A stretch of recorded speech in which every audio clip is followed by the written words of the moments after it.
Hey everyone. Hi, so my name is Mia Park, and welcome to this interview series. It's called In Response, Interviews with Intriguing Internalizer. So an internalizer is someone who is a thoughtful person who really works and thinks about their internal process of the outside world. And now that we're during this global pandemic of COVID-19, there's a lot to contemplate.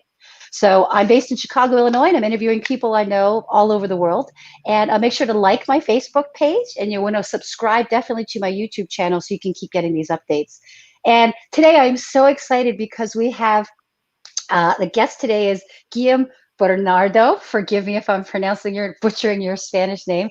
He is a friend and an excellent Tai Chi teacher, and right now he's in Shanghai, China. Real quickly about Guillem, he is a longtime practitioner of China Tai Chi.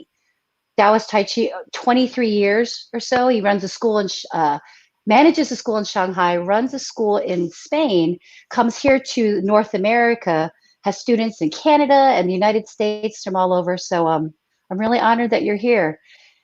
Is there anything else that you want to add about yourself that people should know, Guillem? No, thanks for that introduction. You make it sound pretty good, probably better than what it is, but thanks for that. It's always good to hear.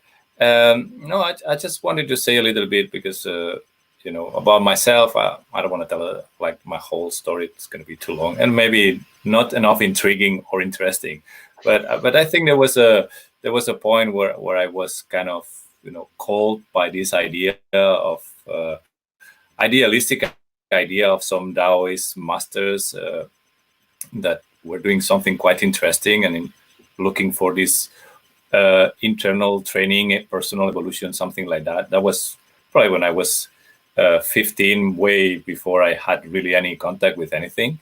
And then after that, my kind of experience is that the idea of a Taoist teacher, in general the teachers, but I think the Taoist teachers, they are people that are kind of a bit of revolutionary people in the sense that they are kind of uncommon. They have their own personal agenda, their personal way, their own inner world that rules what they do on the outside. And this is probably something like this kind of rebel idea that maybe suits my, let's say, personality. And that's probably what I end up following that path. I guess it happens to everyone that you find something that suits more with your, let's say, external personality. And I was remembering before that Patrick used to be my teacher, Tai Chi teacher, Patrick, when he talks about Master Ni Hua Qing, which is a really good, we can call him master probably, but a good teacher on the Daoist arts.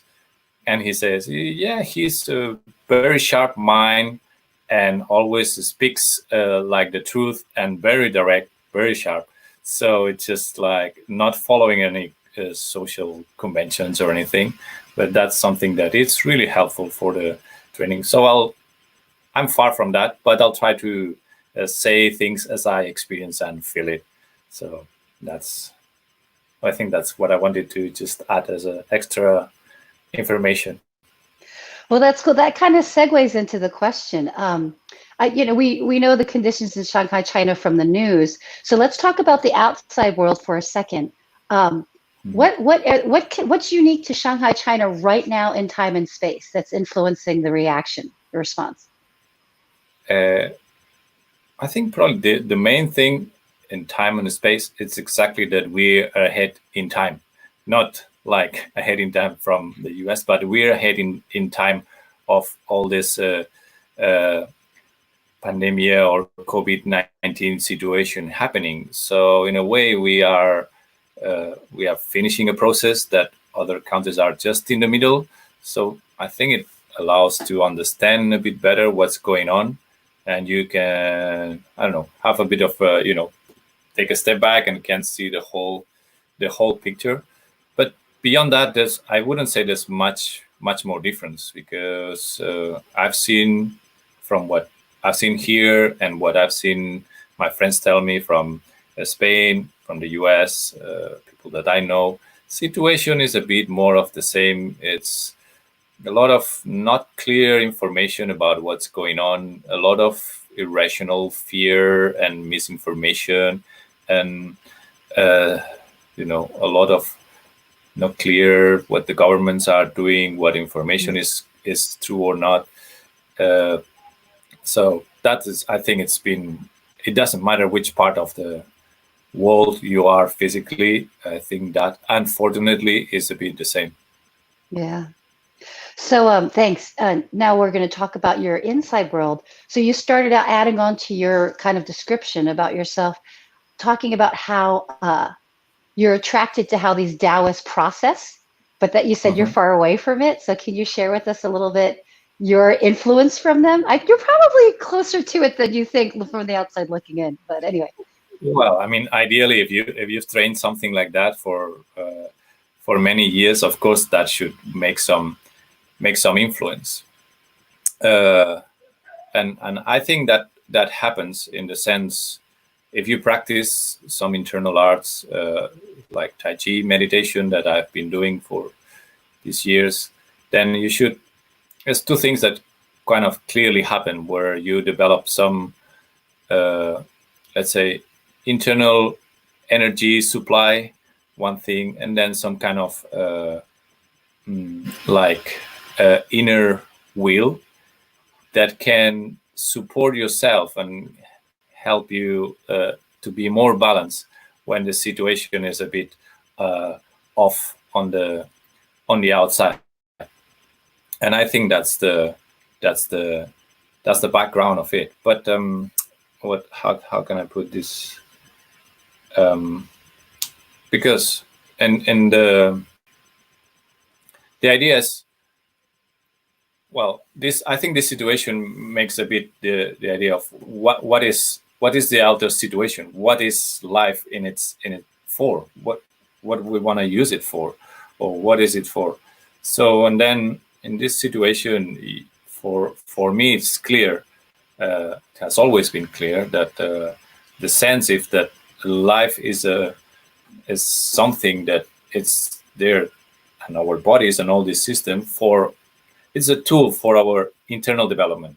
That's my understanding, like in a physical, emotional, mental, spiritual, and whatever is beyond. So I think that's clear for me. And if we lose that picture, then we start getting too involved in what the tool is and taking care of the tool instead of using the tool.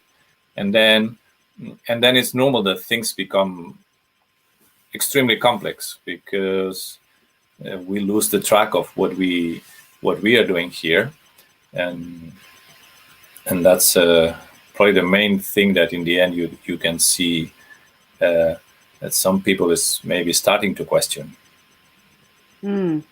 People are questioning that they're using the tool instead of using the tool appropriately, you're saying?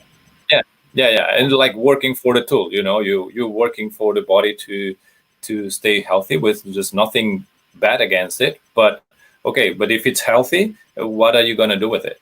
The body and the mind is something that needs to develop internally. That's what. Yeah.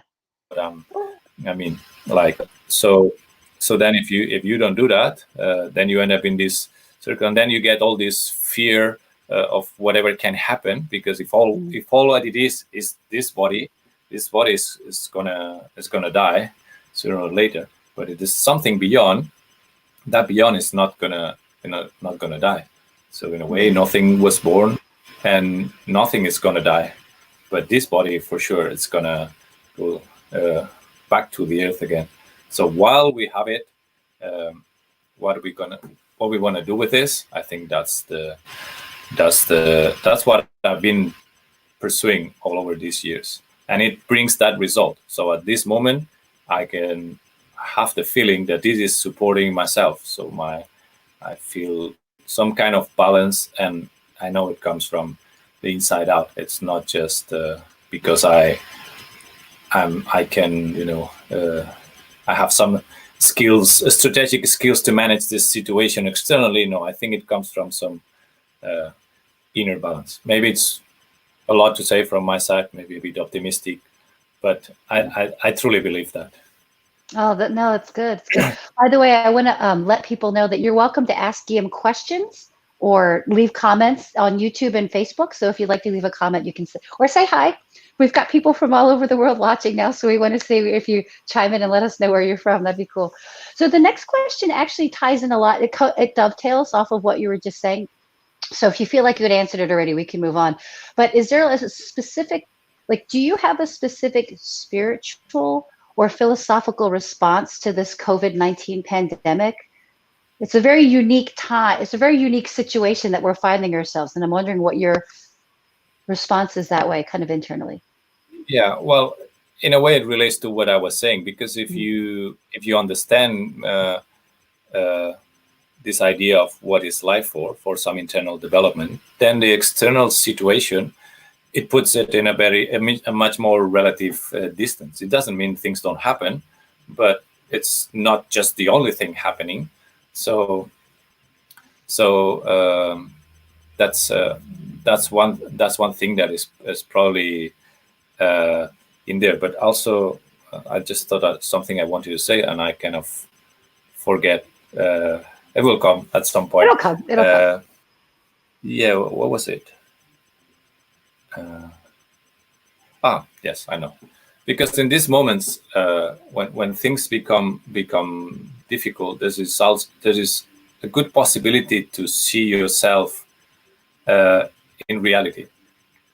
So it doesn't have to be that you see extreme things outside. It just means to be like somebody was saying me the other day. Oh, I just achieved with my partner 40 days at home, 24/7.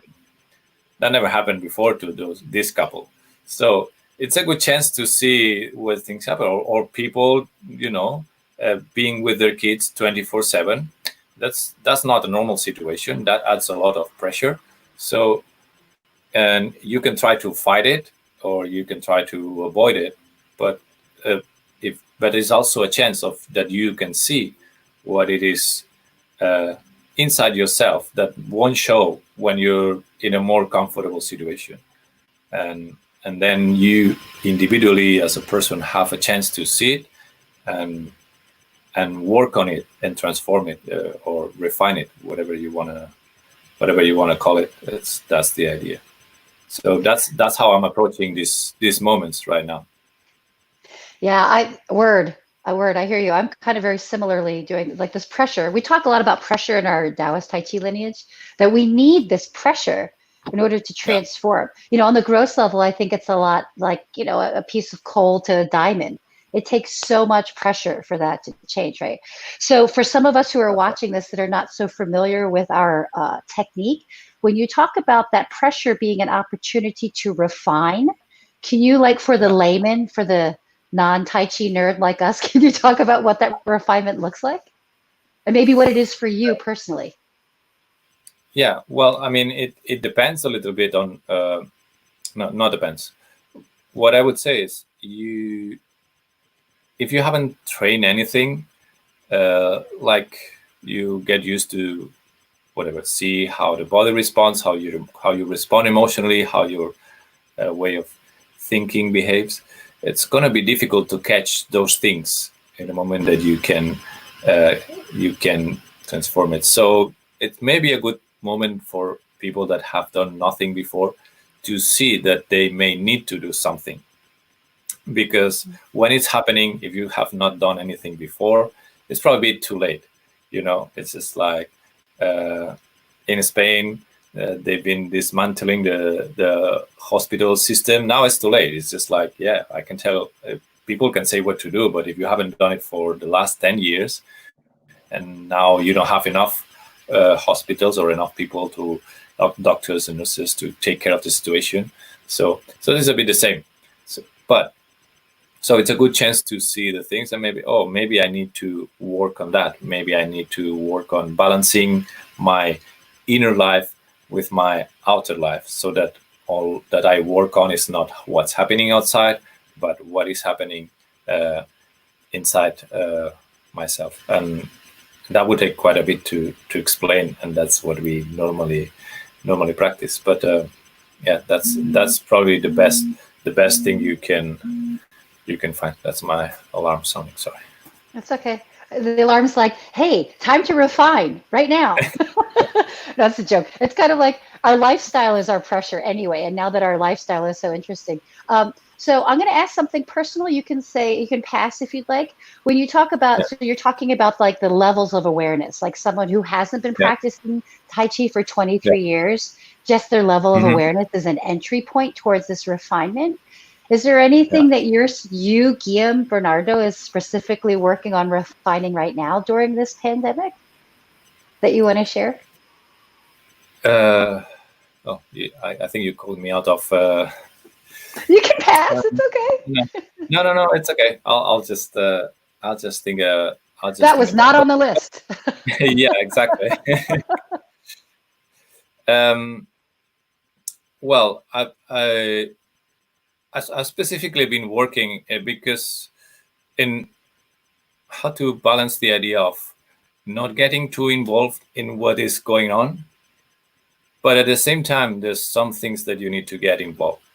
So it's just like, I try to look for some, let's say, common sense information and numbers and things. Like we're now being put out all these like raw numbers of people dying compared with nothing, and that feels like complete chaos. But if you don't have anything to reference it with, so then it's just like it's the same for a personal training. If you look at yourself how you are now raw, you may see, oh, that's really bad or really good. It doesn't matter. But if you look how you were a few years ago, 10 years ago, and then you see a process and you say, okay, there's a change here, there's an improvement. But if I just find myself in the situation I am now with nothing to compare, that doesn't help the situation. So on the one hand, I've been like, okay, I don't want this to, because it's happening to everyone. All the information gets in and everybody, and it seems that only this situation exists and nothing else. And that's not true. But on the other hand, there's things that have been happening that all this dynamic kind of sparked on me, because I've seen many, like, how do you call it? Like fascist dynamics, like on censorship of information, kind of racism, like against Asians, because this started in China, which makes no sense. I mean, racism makes no sense anyway, but it's just like makes less sense. But the opposite happened also after some time when China has been okay, and most of the people that had the COVID was from the outside. Then we experience here, oh, you're a foreigner, you cannot come in this compound, you cannot go into that shop, and so on, which makes no sense either. Just because being a foreign country, I didn't go out of China for the whole time. So it's just like, yeah, you just put something raw outside and people get fear. And once you put fear in people and just things collapse down, it's kind of difficult to try to build it up again. And that's what I've been trying to, trying to balance this and put this on the right direction, so that people doesn't fear, and then they don't take the first information that they get, and they can work on this. Because also this comes from also my approach to the internal trainings. When I started Tai Chi, I started with what I found, but I was looking for something, so I didn't stay with the first thing I found, with the first Tai Chi I found. I kept searching and looking information so that I could find a good teacher with a good system, with something that is proven that works over the years. It has been proven that it can lead you somewhere, and not just take the first information and just follow that. And today it happens in this situation, but it happens also on people that are looking for some internal training. They take something and, just a nice someone that puts a nice post on Facebook or whatever with some spiritual background. It doesn't mean anything. So don't just follow that blindly. You need to find something a bit deeper than that if you're gonna truly attempt some like internal training. So that's how I apply. You know, it's the life experience. It's not like a tip that I can put in one line. Yeah. But Yeah. it like permeates into your life. How you've been running on this personal internal training. That's right. That's right. Thank you so much. Well, we'll have to do this again because this was too short and we just got started. But thank you so much, Guillem Bernadó. Tell me how would you pronounce your name? Guillem Bernadó. Guillem Bernadó. I just butchered it. Sorry. But I've been so long in abroad and in China that I just say it in a way that people can say it. That's about it. I don't. Yeah, I don't expect my own name any much more.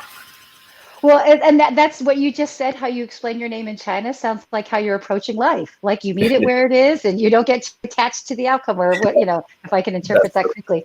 But thank you so much. So this is going to live on YouTube and Facebook, and the links to Guillem's websites and Facebook pages are on the description in the YouTube channel, so people can find out more about you. And if anyone watching wants to study with Guillem, if you happen to be in Chicago, Boston, northern Spain, or Shanghai, you can catch up with him sometime during the year, right? Yeah. Anyway, thank you so much, Guillem. Thanks for watching, everybody. Take care. Bye-bye. Bye-bye.